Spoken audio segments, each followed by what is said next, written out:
One time, I said to myself, maybe I'd like to find out what I was in the past, in my past life. And there's a way of doing it.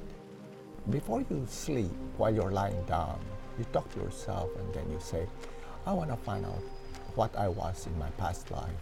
And just sort of like focus on it for a while until you fall asleep. And I did that. And then I found myself in my dream of being a Chinese guy riding on a white horse, and I was a merchant prince. So maybe more or less my destiny is to be in business.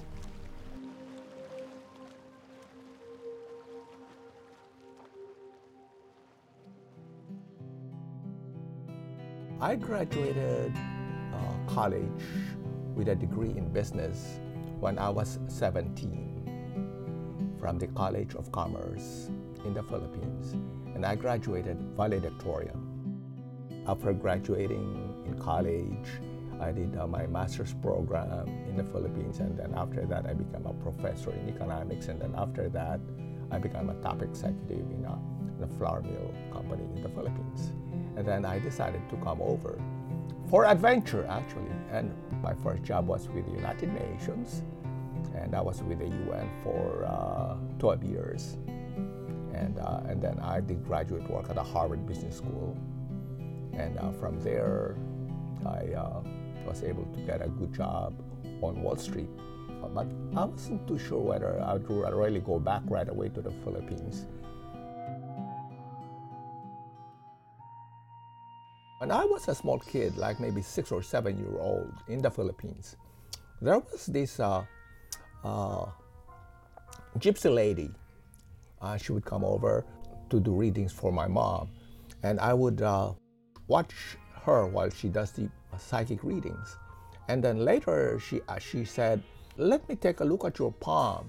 And she took a look at my palm, and she saw a line here which indicates that I do have some mystical talents.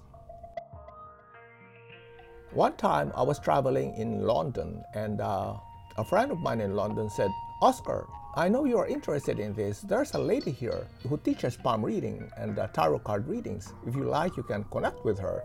So he gave me her telephone number, and I called her up and we connected. And then she taught me tarot readings, and I said, oh my God, I wasn't sure I was going to learn it. But my teacher said, not to worry, just keep practicing, and someday you'll be very good at it.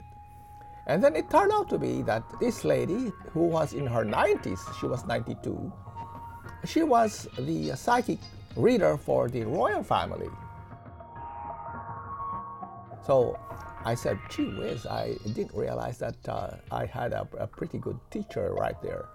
So after that, I decided to practice my craft. Over the years, I must have had like maybe 10,000 clients all over. I tell my clients that this is only for entertainment purposes, not to believe in it. I don't even believe in it too, but for some reason I'm very surprised, because I would say that maybe 96 to 98% of my predictions come true.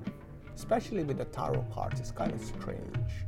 It's kind of scary a little bit because it's so precise. It's short term, but it's so precise, and sometimes it's really scary. There was an incident one time when one of my regular clients, she calls me up and she said she wanted a reading desperately because her husband was going to have a major operation, and she wanted to know the outcome of the operation. So I did a reading for her, and I drew 3 cards, usually the past, present, and the future. So I told her about the past, the present, and I said, this is the most important card, because your question is, what will be the outcome of the operation for your spouse? And when she opened the last card, the death card came out, and it's sort of like, I sound like a little bit spooky. But anyway, there are no bad cards in the tarot deck. All cards are good cards. The death card actually indicates only a major change. So that's what I told her. In the meantime, I said, maybe right after the operation, which was scheduled for 2 weeks, I said, call me right away and let me know what the outcome will be. So on that precise date, I was waiting for her phone call, and sure enough, around 3 o'clock, she calls me up, and I said, oh, hi, Cindy, so everything okay? And while she was on the telephone, she cried.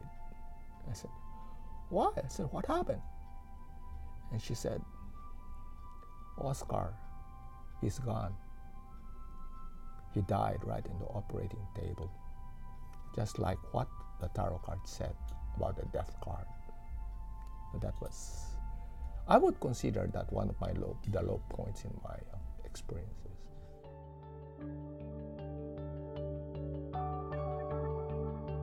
Before I do a reading, I usually ask my client whether they want to know everything, good and bad, because there are those who only want to know the good, but there are a lot of them who would want to know everything, good and bad. So at least even if it's bad, they want to know so that they can avoid it.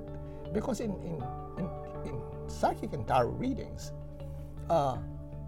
it tells you what's going to happen, but you have control over it. You can avoid it, and you can do something about it. Now, if you just let it go, then it's going to happen.